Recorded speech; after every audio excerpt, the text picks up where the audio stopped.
जुन्नर शहर व परिसरातून चोरीस गेलेल्या शाईन व बुलेट या 2 मोटरसायकली स्थानिक गुन्हे शाखेने हस्तगत करत 2 आरोपींना अटक केली। या कारवाईत अंदाजे 1,10,000 रुपये किमतीच्या दुचाकी जप्त देखील करण्यात आल्या।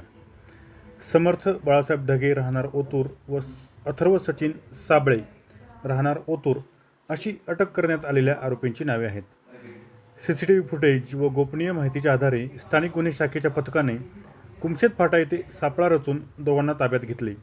चौकशीत त्यांनी मोटरसायकल चोरीची कबुली दिली। ही कारवाई पुणे ग्रामीण पोलीस अधीक्षक संदीप गिल, अप्पर पोलीस अधीक्षक रमेश चोपडे, उपविभागीय पोलीस अधिकारी धनंजय पाटील यांच्या मार्गदर्शनाखाली स्थानिक गुन्हे शाखेचे वरिष्ठ पोलीस निरीक्षक प्रमोद क्षीरसागर, पोलीस निरीक्षक किरण अवचर, सहाय्यक पोलीस निरीक्षक महादेव शेलार, सहाय्यक फौजदार दीपक साबळे, पोलीस हवालदार राजू मोमीन, संदीप वारे तसेच पोलीस शिपाई अक्षय नवले व अभिमन्यू मोटे यांनी केली।